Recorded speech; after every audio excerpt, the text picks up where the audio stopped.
Ya, so mungkin yang pertama aku ingin dapat gambaran tentang peringatan dini di Indonesia. Kan ada peringatan dini multi ancaman bencana. Aku pengen tahu bagaimana perkembangan peringatan dini dari sudut pandang BMKG. Peringatan dini dari sudut pandang BMKG. Ya, atau perjalanannya atau sejarahnya atau tahapan-tahapannya Iya. sampai titik ini. Kalau BMKG kan peringatan dininya pertama peringatan dini tentang tsunami. Kemudian yang kedua di meteorologi kita punya peringatan dini cuaca ekstrim. Oke. Tapi ini enggak terintegrasi masing-masing. Nah, yang sekarang saya di tempat saya ini kita menanganinya bidang geofisika yang mana itu melayani peringatan dini tsunami. Okay. Nah, ini dulu dimulainya sekitar tahun 2005. Jadi tahun 2004 itu ketika ada tsunami Aceh, Iya. mulai terpikir ya. Tapi kemudian mulai benar-benar termotivasi itu peringatan dini kejadian tsunami Nias 2005. Nah, itu kemudian 2005 sudah mulai instalasi sensor. Iya. Modern sensor ya. Iya. Karena sebelumnya juga kita punya sensor tapi analog. Oh, oke. Nah, sekarang sejak itu kita pasang yang Itu sejak kapan digital. punya yang analog? Dan itu untuk mengukur apa itu? Kalau sama untuk mengukur deteksi gempa. Oke, iya. Hanya yang analog itu yang modelnya itu pias, tahu pias nggak Mas? Jadi kayak ada kertas, nanti ada jarum, ada tintanya, begitu ada getaran dia ngegambar Kayak gitu. Yang seismograph kayak gitu, Yes, yang di PBMB gitu, tua banget. Iya. Kalau sekarang pakai alat, nanti datanya masuk otomatis digital. Oke. Ya. Itu mulai 2005 sudah instalasi. Kemudian sejak kejadian 2006 tsunami Pangandaran, akhirnya ini mulai dipercepat, akhirnya bisa diresmikan 2008. Nah, posisinya pada saat ini sistem peringatan dini kita punya 176 sensor. Oke. Kemudian ada 137 tide gauge. Tapi itu yang mengelola BIG, Badan Informasi Geospasial. Yep. Kemudian ada sekitar 1.800 tsunami database. Oke. Itu apa itu Tsunami database itu pemodelan tsunami. Oh, oke. Yep. Nah, kemudian ada 375 warning dissemination system. Untuk mengeluarkan. Iya, untuk diseminasi informasi. Ini ditaruhnya di peralatan untuk diseminasi informasi. Ini kita install di kantor BPBD. Jadi peralatan ini bisa menerima informasi dari kita direct. Juga dia bisa menyebarluaskan. Pakai mode GSM, pakai SMS. Text Yes. based. Pakai GSM. Itu utamanya untuk para pemangku kepentingan. Jadi hanya nomor-nomor penting aja yang ditaruh di. Itu sebetulnya seperti itu peralatannya. PRS itu. Oh, yang ada setiap kali ada gempa ada smart kit. Iya. Iya. Nah, itu. Nah, ini sebetulnya yang kita punya. Jadi kita tuh nggak punya buoy sebetulnya. Oh, itu yang tanggung jawab bos siapa itu sebenarnya? BPPT.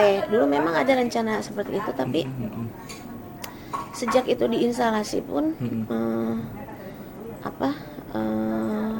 Rusak, belum pernah beroperasi karena itu kan bantuan dari negara lain.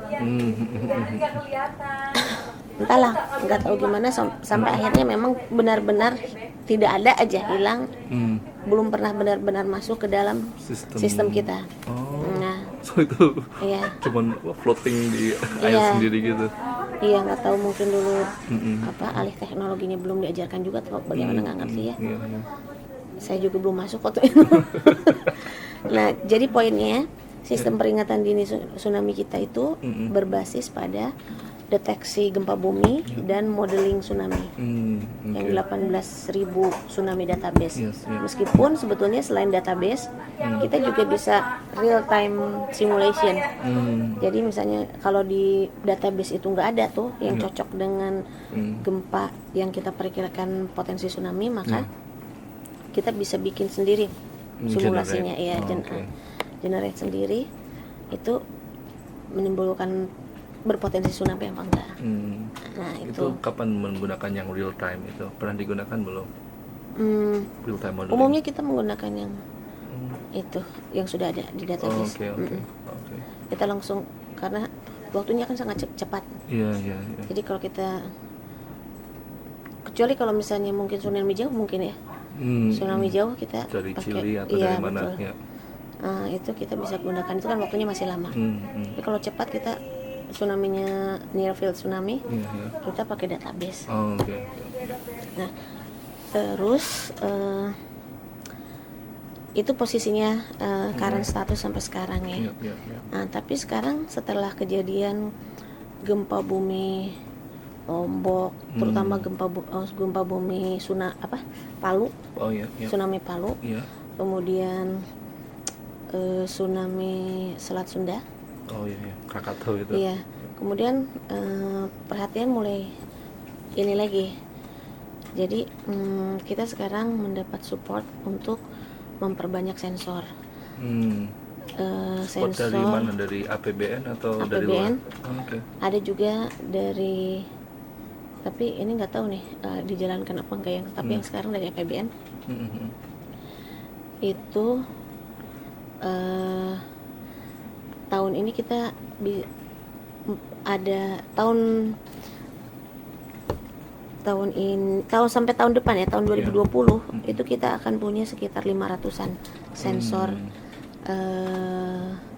deteksi gempa. Dari 100 tuh, jadi sangat Peringatan signifikan. dini gempa atau cuman deteksi gempanya? Deteksi gempa. Nah, tetapi tahun ini juga kita dapat hibah dari Cina untuk earthquake early warning system. Itu kayak gimana bentuknya itu? Peringatan sebetulnya alat biasa aja. Jadi dia mungkin intensity meter ya alatnya itu. Jadi kalau apa namanya? Coba ya saya cari sambil cari-cari. Oke.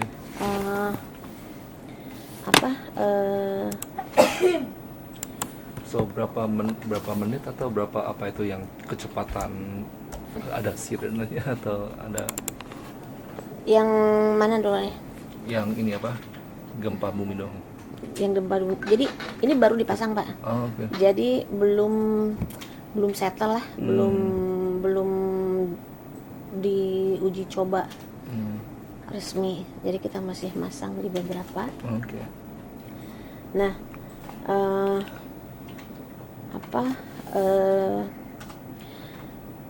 cara kerjanya itu, prinsip kerjanya itu adalah menggunakan perbedaan waktu tiba gelombang S dan gelombang P. Initial wave itu Ya. Jadi ada beda waktu antara gelombang P dengan gelombang share, gelombang yang merusaknya. Itu sekitar 10 sampai 20 detik lah. Nah, sangat pendek ya. Iya. Tapi kalau di Jepang biasanya digunakan untuk automatic shutdown. Misalnya kereta api cepat atau PLTN, PLTU gitu. Kalau di Indonesia fungsinya akan infrastructure. seperti untuk apa? Lebih ke bagian apa? Belum terpikir ke situ karena kan baru masang. Iya. Tetapi juga di Jepang itu digunakan untuk keperluan Household, sampai ke household atau ke masyarakat? Iya, di bangunan-bangunan ditaruh itu untuk keperluan itu the cover and hold juga gitu. Jadi dalam nanti si alatnya tuh mengingatkan bunyi, nanti dia bersuara. Ada juga yang langsung via SMS bahwa pada berapa detik lagi akan datang gelombang es. Nah, kalau dia sempat untuk keluar evakuasi, dia keluar. Tapi kalau dia di gedung tinggi ya setidaknya dia udah siap di bawah. So alertnya sebelum ada goyangan yang besarnya. Yang So merusaknya itu. belum ada gerakan apa, tiba-tiba ada SMS, kita lari. Iya. Dan itu hitungan detik. Yes. Wow. Itu. Ini Bahkan Amerika waktu kemarin baru-baru ini saya kesana juga baru mengembangkan itu. Jadi yang rasanya kayaknya yang sudah cukup bagus mengembangkan ya Jepang. Tapi alat kita ini hibah dari Cina. Kenapa Cina yang? Kenapa Cina? Mungkin Cina juga pengen nyoba kali ya. Okay. Pengen nyoba alat ini. Jepang nggak, biasanya kan banyak bantuan dari Jepang, mereka nggak. Jepang kita juga banyak bantuan. Ya. Tapi kemarin kita bantuan juga tuh akselerometer, lebih kepada keperluan sistem peringatan dini tsunami-nya. Oke. Terus apalagi ya? Ya itu tadi. Jadi tahun depan itu kita signifikan lah perkembangan penambahan sensornya. Oke. Nah, ini harapannya sebetulnya untuk merapatkan jaringan untuk dapat memberikan informasi yang lebih cepat. Jadi kan waktu tsunami Palu itu di Donggalanya tsunami datang sekitar 2 menit. Ada yang bilang 3 menit, 4 menit, tapi kalau pimpinan bilang 2 menit gitu. Ya. Sementara peringatan dini tsunami kita itu baru keluar 5 menit setelah gempa. Artinya pada kejadian kemarin tsunami-nya udah datang, peringatan dini kita belum sampai. Plus sebelum itu sudah ada gempa besar yang membuat mati listriknya. Sehingga mati listrik. Iya, meskipun kita diseminasi tapi itu nggak nyampe juga gitu. Mati listrik itu berarti apa? Telkom jaringan telepon juga mati juga. Betul. Iya, provider semua mati. BTS mati. Itu jadi apa? Tantangannya ya. Iya, sehingga kan kemudian kenapa kita nggak bisa lebih cepat dari tsunami itu datang? Salah satu alasannya karena jaringan kita kurang rapat. Supaya rapat gimana? Harus ditambah lagi jaringannya. Itu buatan dalam negeri atau kita beli Buatan jual? luar. Pak, gimana Pak? Padahal berangkat ke Ambon. Iya. Marah, saya dimarahin orang. Dimarahin. Kemarin mau bawa mama, gak ada orang. Pak udah, ya udah. Iya.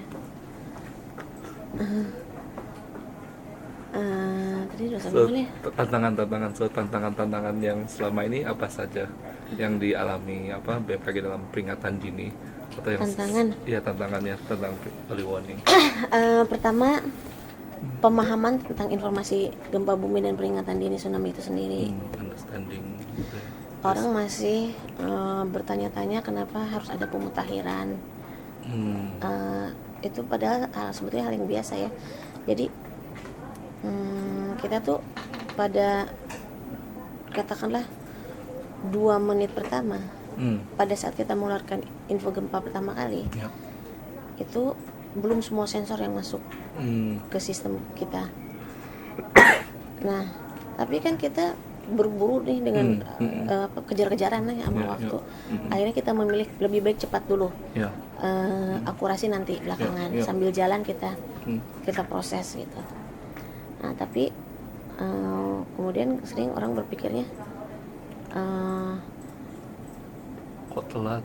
Bukan telat, kok tadi bilang 7,6, sekarang 7,2 misalnya gitu. Padahal sebetulnya akurasi dan kecepatan itu sulit kalau kita barengkan. Kalau kita mau akurat, kita butuh waktu lama, lebih dari 5 menit supaya banyak sensor yang masuk. Kalau kita mau cepat, tidak terlalu akurat. Walaupun bukan dibilang tidak terlalu akurat juga enggak ya. Kadang-kadang juga enggak jauh-jauh amat bedanya. Nah, kemudian apa lagi tadi ya? Tantangan pertama, yang kedua ini pemahaman masyarakat. Tadi apa masyarakat tentang kenapa harus dimuktahir? Ya itu. Pemerintah daerah juga banyak yang belum mengerti peringatan dini tsunami. Pemerintah daerah? Iya. Secara keseluruhan atau yang ada? Ya, secara umum. Pada umumnya mereka nggak ngerti. Apa itu artinya awas, siaga, waspada? Apa sih memangnya kalau terancam awas itu artinya apa? Ketinggian ininya. Iya, itu sebenarnya representasi dari perkiraan tinggi gelombang tsunami. Kalau awas itu di atas 3 meter. Iya, iya. Kalau siaga itu between 0,5 sampai 3. Iya. Kemudian di bawah 0,5 itu waspada. Nah, kami merekomendasikan kalau 2 awas siaga itu evakuasi lah. Oke. Waspada. Awas sama siaga. Ya. Kalau waspada cukup menjauhi pantai. Nah, Bedanya menjauhi pantai sama evakuasi apa itunya? yaitu kaitannya sama keputusan evakuasi di daerah. Kalau daerah sudah ofisial menyatakan evakuasi, maka mungkin mereka akan mengaktifkan tanggap daruratnya. Yang itu nanti akan korelasinya sama anggaran dan lain sebagainya. Nah, tapi kalau misalnya tidak melakukan evakuasi, Masih waspada, Iya. masih menjauh dari ya pantai. tidak perlu melakukan aktivasi tanggap darurat. Iya. Ya, Saya kurang tahu di pengungsian daerah segala itu macam seperti ya. apa ya. Cuman ya itu, kemudian mereka juga tidak paham bahwa sebetulnya peringatan dini tsunami itu series gitu. Bukan enggak. satu kejadian Iya. tapi Bukan satu kali dikeluarkan. Ada peringatan dini pertama, kedua, ketiga, sampai kemudian nanti 4. kita akhiri final bulletin. Nah, atau kadang-kadang misalnya kalau tsunami-nya nggak signifikan setelah kita keluarkan peringatan dini 1, jadi kemungkinannya bisa. Jadi kita punya 4 tipe peringatan dini. Peringatan dini 1, peringatan dini 2, peringatan dini 3, dan peringatan dini 4. Masing-masing kontennya beda tentu saja. Namanya aja beda ya. Kalau 1 itu hanya mengeluarkan parameter gempanya, magnitudo dan sebagainya, di mana posisi gempanya, dan daerah terancam sama status ancaman. Peringatan dini kedua ditambah dengan waktu tiba, perkiraan waktu tiba berdasarkan modeling ya.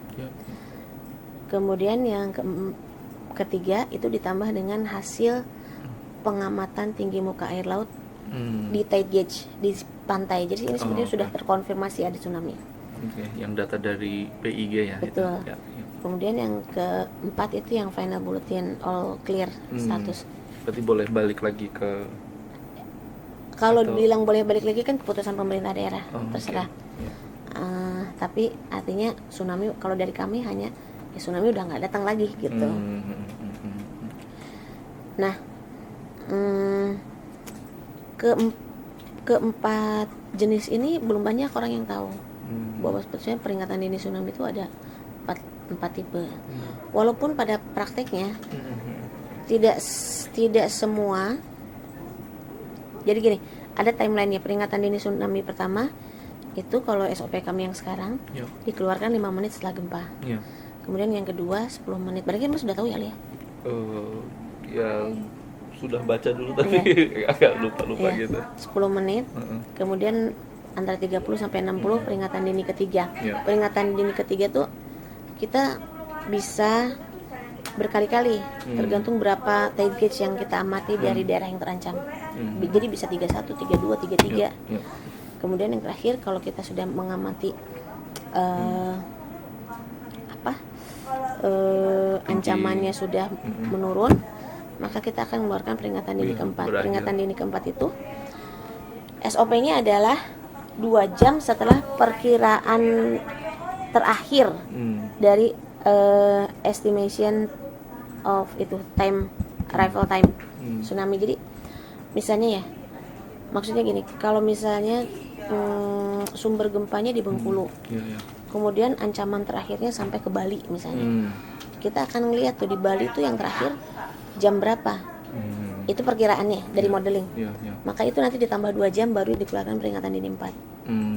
Nah, tetapi pada praktek, tapi ada klausul juga atau sesuai arahan pimpinan BMKG atau daerah di daerah. BMKG. Oh, Itu kan pimpinan. peringatan dini wewenang oke. BMKG. Ya. Jadi kalau misalnya menurut pimpinan kita akhiri, diakhiri karena melihat kondisi udah. Mengapa? Karena takutnya di daerah semakin panik nih. Kalau misalnya kondisinya tsunami-nya tidak terlalu signifikan. Nah, jadi pada umumnya kita keluarkan 2 jam setelah kejadian gempa. SOP-nya, tapi ada klausula bisa di Kan tadi kalau tadi 2 jam setelah titik terakhir. Iya, perkiraan waktu tiba di titik terakhirnya. Nah, tapi pada umumnya 2 jam setelah gempanya gitu. Oh, oke. Jadi benar-benar Untuk 2 jam. menghindari panik gitu ya. Iya, karena kalau kita mengeluarkan peringatan dini tsunami, mau tsunami-nya signifikan atau enggak, tetap kita harus keluarkan peringatan dini yang terakhir Iya, keempat. iya, iya. Pengakhiran Kalau ya. misalnya dia signifikan, maka peringatan dini keempat itu sebagai awal untuk melakukan operasi tangkap daruratnya itu. Tapi kalau dia nggak signifikan, ini menjadi apa? Untuk tidak semakin berlarut-larut kepanikannya gitu. Jadi tetap begitu udah keluar peringatan dini pertama, harus ada peringatan dini keempat. Nah, Iya, iya, iya. orang kemudian kadang-kadang berpikirnya, kita keluarkan peringatan dini pertama, terus keluarin peringatan dini dicabut katanya. BMKG salah mengeluarkan peringatan dini, padahal sebetulnya nggak begitu. Bukan, so intinya itu yang beredar kan media sekarang bisa it's false alarm yes, atau apa. Itu gimana itu apa? Ya, itu Mengantisipasi hal itu, apakah medianya yang membesar-besarkannya Iya. atau apakah itu pemerintah daerah karena kurang pahamnya ya dua-duanya. atau masyarakat yang nggak tahu, yang penting Iya. harus ada yang disalahkan gitu. Ya semuanya itu kayaknya intinya banyak yang belum paham lah bahwa peringatan dini itu signifikan atau enggak signifikan. Itu kita harus keluarkan peringatan dini 4 begitu keluarkan peringatan dini pertama. Kalau apa antara sesama apa lembaga dan KL di tingkat pusat itu apakah sudah paham tentang apa masa-masa peringatan dini? Enggak semuanya, tetapi KL-KL yang Mm-mm. terkait erat itu ya paham, kayak Paham, BNPB gitu. Tapi kalau BPBD yang di daerah banyak yang nggak paham, terutama karena BPBD itu kan lembaga baru ya umumnya di daerah. Dan walaupun mereka sudah pegang alat warning receiver itu Iya. tetap bingung. Iya, masih tetap bingung karena masih banyak kalau masuk ke daerah masih banyak BPBD yang tapi Kapasitasnya. iya ya kekurangan personil sehingga nggak bisa maksimal lah. Iya. Kemudian juga ya itu bangunannya mungkin belum fix ya, dan lain sebagainya lah.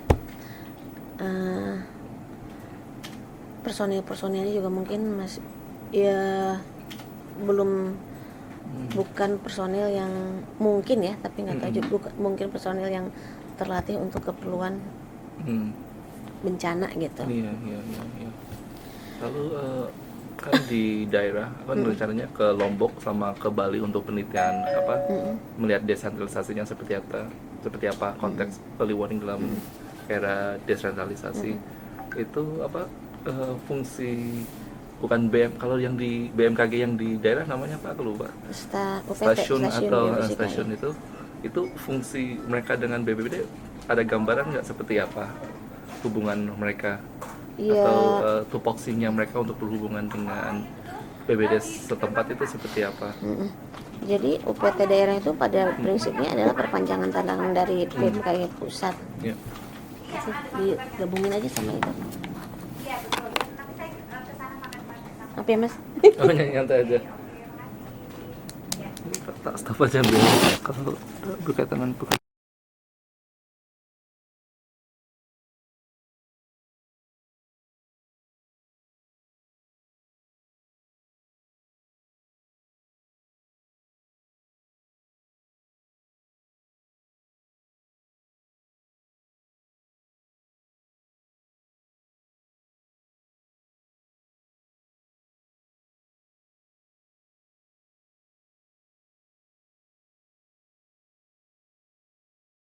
Ada SOP dari kami kaitannya masih sama gempa ya. Iya.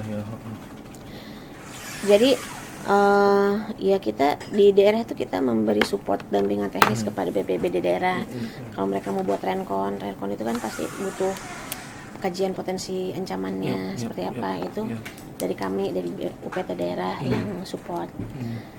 Nah, tapi kaitannya dengan layanan informasi gempa bumi dan tsunami itu SOP-nya adalah BMKG pusat, hanya BMKG pusat yang boleh mengeluarkan informasi gempa bumi untuk magnitudo di atas 5.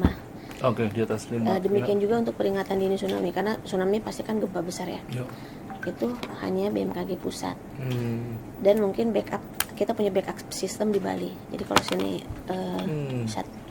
mati Di di Bali, Denpasar ya? ya akan jadi backup kita. Oh, oke. Nah, kemudian jadi di daerah hanya mengeluarkan informasi gempa bumi yang di bawah 5, dirasakan di bawah 5. Oke. Ya, gitu. Itu untuk kaitannya dengan layanan informasi Ya. gempa. Kalau berkaitan dengan yang diseminasi informasi itu menggunakan sistem teks WRS. atau WRS ya, warning receiver ya. Ya, warning receiver Nah system. itu dari pusat ini bisa ketahuan nggak dari sekian Yang menerima yang menerima, bahkan sampai ke jaring-jaring pejabat-pejabat itu siapa, total jumlah individu yang bisa tercover itu ada hitungannya nggak? Nggak ada. Jadi gini, So- kita punya sistem WRS DVB, Heeh. tapi saya jadi kepikiran juga nih Mas usulannya Karena- bagus. Gimana ya mikirnya supaya Karena bisa kayak gitu? aku kan network scientist juga kan, Iya. so aku mempelajari analisa jaringan, spread of information berdasarkan node. Entah satu node itu satu orang atau satu institusi. So kalau bisa ketahuan seperti dari BMKG, warning receiver-nya ada 300-an Iya, ya. tapi gini ya. Nah dari 300 Jadi ada. kejabat lagi itu Iya. berapa? Jadi kita kan sekarang kita punya 2. Iya. Ada warning receiver system DVB, Mhm, WRS DVB. Yang Apa satu itu lagi DVB? digital video broadcast. Oh, oke. Yang satu lagi warning receiver system two ways kita Iya, namain. oke. Yang WRS DVB Mhm. itu sistemnya multicast, sama pakai antena VSAT, cuman dia nggak punya antena VSAT untuk ngebalikin lagi bahwa informasinya udah nyampe nih gitu, untuk balikin lagi. Jadi So, satu Nah, arah dulu masih satu iya, arah. masih Yap, satu arah. yap, one way. selama ini Directed. kita buatnya Hmm. supaya kita bisa kontrol di sana gimana caranya. Hmm. Kita buat itu kan ada modem GSM-nya. Yap, yap. Jadi nomor server di sini Hmm. didaftarin di situ. Oh, oke. Jadi kalau mereka menerima, mereka akan kasih lagi umpan balik. Receive. Ya, info tersebut balik lagi ke server kita. Oh, oke. Yap, yap, Nah, yap. cuman permasalahannya kadang-kadang gini, ya itu cara melihatnya ya. Tapi kalau yang WRS two-way, dia punya perangkat untuk kita bisa mengetahui bahwa info itu sudah nyampe ke sana. Iya, iya. Nah, tapi permasalahannya kalau WRS DVB Hmm. itu kadang-kadang gini, karena kita tahunya itu dari replay mereka, SMS replay mereka, ketika pulsanya habis, atau misalnya ketika So pulsa di dalam modem Iya, alat ini itu siapa yang dari nanggung? dari BMKG? kami, padahal Oh, sebetulnya harusnya BPBD tuh. BPBD? Artinya Loh, pemerintah daerah. iya, artinya kan kita sebetulnya hanya kepada Perangkatnya. BPBD, Iya. institusi interface-nya. Iya, iya.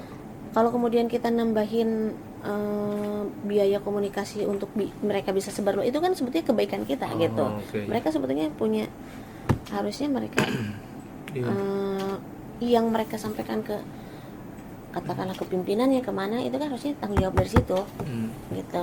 Tapi selama ini masih kami support, Iya, tapi iya, tentu saja dana kami juga terbatas. Iya, iya.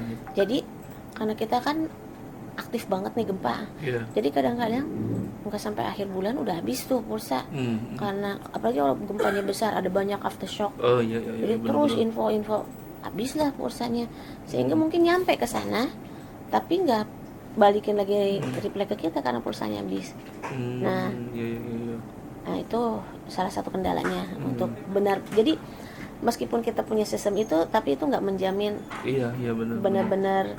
Dan pakai teks itu kan juga sudah mulai, semua orang kan pakai WhatsApp kan, Iya. nggak bisa dialihkan pakai WiFi setempat biar nggak menghabiskan teks yang keluar, atau ada arah Ke WA ya. Ya, bukan ke WA sih, tapi ini itu nggak mengandalkan pulsa dari SIM card, tapi mengandalkan existing WiFi channelsnya atau ada drawbacknya gitu atau ada kelemahannya juga sih? Nah, takutnya itu kalau kita pakai Iya. channel itu takut keganggu nanti.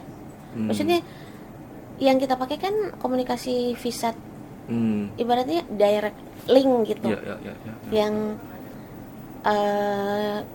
orang nggak akan Iya, iya, iya. Nggak akan itu kesedot. Iya, iya, uh-uh. benar, benar, benar.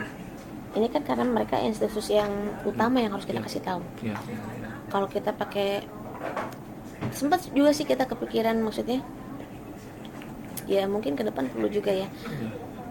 Ada, meskipun banyak BPBD yang belum settle, tapi Iya. ada juga BPBD yang mereka udah punya jaringan internet lah, yang kita mungkin mereka punya webnya, yang kita bisa tembak Iya. IP addressnya gitu, Iya, ke gitu. situ. Tapi itu lagi-lagi So, kapasitas Iya. dari BBBD-nya iya. maupun kemampuan mereka ngelola Mm-mm. sustainability-nya, apa yang fundingnya juga Iya. kan. Nah terus udah gitu, kalau WRS2 Iya. hambatannya gini, secara komunikasi memang kita bisa deteksi, tapi kadang-kadang Hmm. si komputernya ini di daerah itu kan si listrik nggak stabil, Iya. mati. Iya, iya, benar. Komunikasi sih jalan, tapi info nggak keluar tuh di situ di layar, Oh, karena komputernya dimatiin, gak dinyalain lagi. komputernya dimatiin atau satu kantornya Iya, mati. betul. Yang mati yang benar. Ya bisa jadi dua-duanya. Kadang-kadang habis mati itu mereka nggak cepat-cepat nyalain lagi, walaupun kita udah buat otomatis, tapi nggak, di sana kan sering banget Generator. nggak semuanya atau, BMK. Kita punya UPS, tapi kan cuma 30 UPS. menit. Iya. Tapi BPBD juga nggak semuanya punya genset. Hmm. Ada yang punya juga mereka nggak pakai karena susah solar. Iya, kalau semakin terpencil ya. Iya. Berarti 300 berarti belum semua kabupaten kota kan? Atau itu cuma hanya yang punya pesisir? Atau yang ada nggak yang punya alat itu tanpa ada pesisir? Sekarang di kita tahun depan pengadaan 300 WRS New Gen namanya ya. 300 New Generation. new generation. Oh, new gen. Ya, ya, ya. Itu ada beberapa juga yang kalau kemarin kita utamanya untuk daerah potensi gempa bumi dan tsunami. Oke, Artinya kalau dia potensi tsunami, Hmm. ya kalau di Indonesia pasti dia potensi gempa. Iya, iya, iya. Tapi sekarang untuk lokasi tahun depan ada juga beberapa daerah yang di daratan yang nggak kena tsunami, tapi mereka punya potensi gempa. Itu Iya, iya, iya. kita pasang juga. Iya, iya, iya. Di kabupaten ya, tingkat kabupaten. Gitu. Nah, ya banyak permasalahan lah. Nggak apa-apa itu bisa untuk apa disertasi ke depan. Saya ditagih-tagih mulu sama Pak Jonathan Lasa, Oh. tapi saya nggak ngerti permasalahannya apa ya. Udah. Pilih satu aja, nanti kalau nyampe sana dikritik terus. Iya ya, iya. Jadi aduh minder saya, udah nggak jadilah. tapi enak kok. So apa? Aku kan oke. Yang terakhir aja, pertanyaan terakhir sebelum ngalor ngidul. Response capacity atau setelah masyarakat terima warning atau pemerintah daerah terima warning, bagaimana reaksi masyarakat atau apa saja persiapan yang dilakukan masyarakat biar lebih siap siaga yang dilakukan oleh BMKG, so apa saja? Yang dilakukan BMKG ya, pertama kalau untuk kaitannya apa sih namanya itu, outreach activity ya. Iya, iya, benar-benar. Kita punya kegiatan namanya sekolah lapang gempa. Kita juga punya kegiatan BMKG Goes to School. Sekolah lapang gempa itu fokusnya adalah untuk memberikan pemahaman terkait info gempa dan peringatan dini tsunami. Oh, oke. Ya. Nah, tapi sisi lain juga kita memberi edukasi tentang apa sih yang harus dilakukan sebelum gempa, saat gempa, terus setelah gempa, kemudian apa yang dilakukan pada saat tsunami itu harus bagaimana. Terus kita ya mendorong untuk mereka bisa melakukan evakuasi mandiri. Terakhir kita melakukan tabletop exercise. Oh, di mana tabletopnya? Tabletop exercise-nya di lokasi itu. Di maksudnya SLG itu sebetulnya semacam workshop. Jadi Yang Metodenya, pesertanya siapa aja pesertanya? pesertanya BPBD, operator Oke. BPBD, Pusdalok, Iya, iya, iya. terus perwakilan sekolah, perwakilan masyarakat, perwakilan media, perwakilan TNI Polri. Biasanya yang level paling Operasional atau TNI tinggi? Polri, enggak, TNI Polri yang bersentuhan kayak Babinsa, Ah, oke. Babim Kantipmas. Yang di desa ya. Kemudian ya beberapa institusi terkait kayak misalnya Basarnas dan lain sebagainya. Nah, PMI itu rata-rata 30 sampai 50 sampai 70 Dan itu satu sudah kali. satu kali workshop. Ya, Itu nationwide atau hanya Iya. di beberapa titik tertentu? Atau sudah berapa jadi kali? kita udah ada sekitar 66 lokasi. Oh, oke. Iya, Termasuk Bali sama Lombok ya? iya. Iya. Palu bahkan kita sudah melaksanakan 3 kali. Oke. Ya itu. Tetapi ya itu poin kita itu melatih mereka untuk memahami info kita. Info kita untuk BPBD terutama ya. Iya, iya, iya. Kita mendorong mereka membuat SOP pengambilan keputusan. Karena mereka harus tahu waktu mereka pendek. Iya, iya, iya, iya. Apakah ketika mereka terima peringatan dini tsunami itu perlu dikoordinasikan lagi sama pimpinan Iya. atau didelegasikan wewenangnya sampai ke operator, perlu enggak evakuasi. Iya, iya, iya. Terus kita juga mendorong mereka buat warning chain dissemination, tsunami warning chain. Jadi Oh, setelah mendapatkan peringatan dini tsunami, mereka akan menyebarluaskan ke siapa aja supaya bisa benar-benar sampai ke masyarakat. oh, oke. Nah, kemudian nanti di akhir kita membuat tabletop exercise. Idealnya sebetulnya tabletop exercise itu kan untuk menguji rencon mereka. So berarti yang 60 lokasi itu semuanya sudah ada rencon Iya. ya? Nah, permasalahannya tidak semuanya punya. Oh, Jadi harus bikin dari nol atau rencon itu kan biasanya diinisiasinya oleh BNPB karena rencon itu kan BNPB. bicara sampai ke tanggap darurat. Iya, iya, Sementara BMKG kan hanya pada move peringatan dini. Nah, jadi kita TTX itu hanya menguji kesiapan atau apa yang menurut mereka harus dilakukan seandainya mereka menerima peringatan dini tsunami gitu. Walaupun kadang mereka belum punya SOP-nya juga gitu, mereka belum punya renconnya apalagi. Tapi nggak apa-apa itu untuk memberikan bayangan kepada mereka Iya, iya. bahwa Tabletop exercise iya. ya. Jadi tabletop exercise-nya itu berbeda dengan tabletop exercise yang biasanya dilakukan BNPB. ya.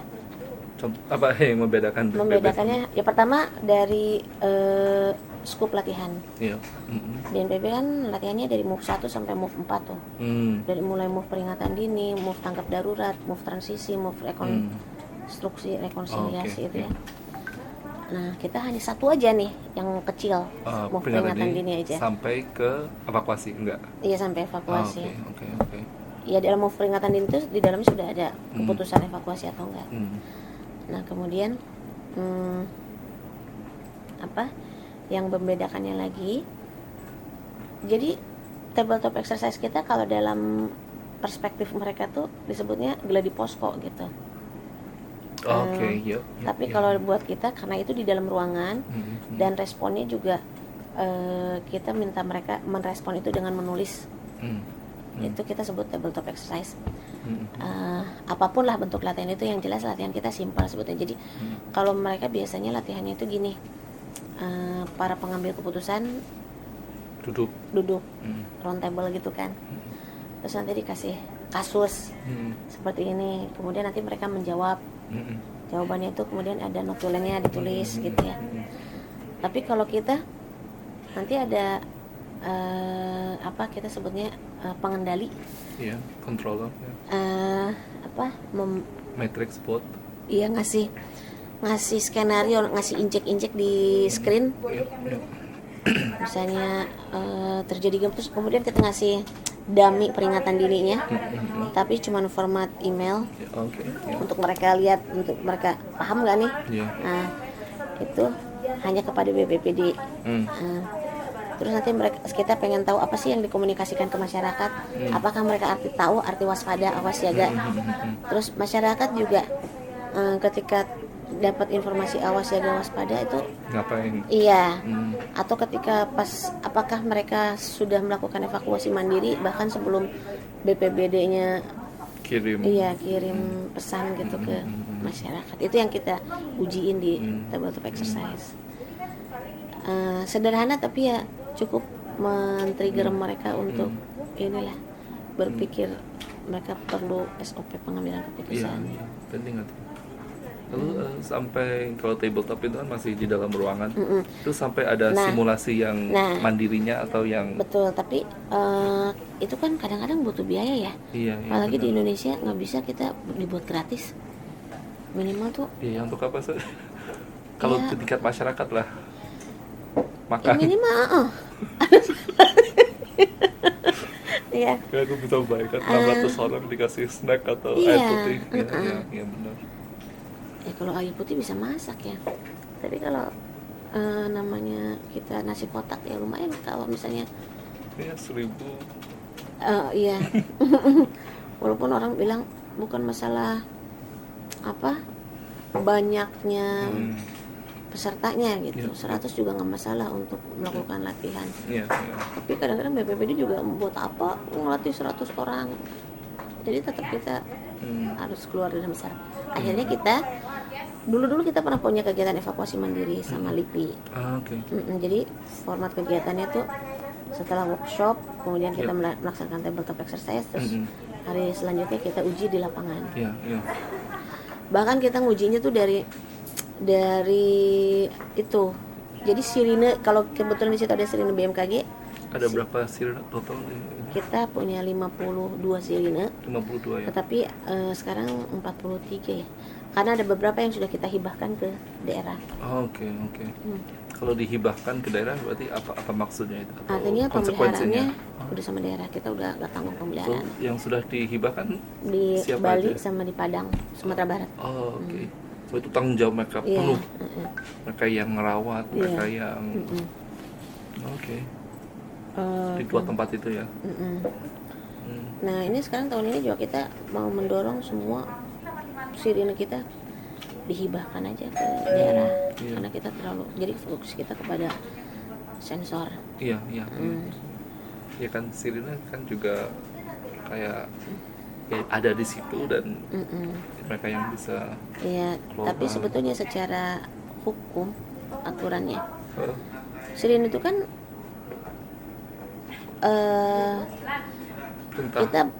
perintah evakuasi dari Betul. gubernur kan atau kepala perintah daerah. evakuasi oleh pemerintah daerah siapapun itu, tergantung pemerintah daerah memutuskan wewenangnya di siapa, mau di kepala daerah apa mau di kepala BPBD apa mau di pusdalopnya gitu. Kalau ketentuan tentang dasar hukumnya itu di undang-undang apa atau di tentang Ada sih sirine di- atau di apa? Atau di bawah undang-undang tentang BMKG Ya atau harusnya itu pengadaannya dari pemerintah daerah karena itu sebetulnya arahan evakuasi. Nah, jadi dulu itu pengadaan kita, kalau yang saya dengar ya dari Iya. pimpinan-pimpinan, mengapa kita BMKG mengadakan sirine Iya, itu lebih kepada untuk ibaratnya ngasih contoh lah, lokasi Anda butuh sirine seperti ini oke. gitu, yang terintegrasi dengan peringatan dini tsunami. Nah, tapi pengendali-pengendalinya itu ada di daerah sebetulnya, Iya, walaupun iya. kita juga bisa bunyikan, hanya secara hukum So, tombolnya harusnya di daerah. iya aktivasinya ada di daerah. Nah, ya itu masuk lagi ya. Itu aja sih cukup kayaknya. mau bukunya udah punya ya bukunya? Kalau bisa sharing bukunya atau segala macam SOP-nya Aduh, SOP. atau buku apa saja lah yang lainnya bisa menyusul. Ya kita aku lupa ya, kita juga punya buku. Kita juga punya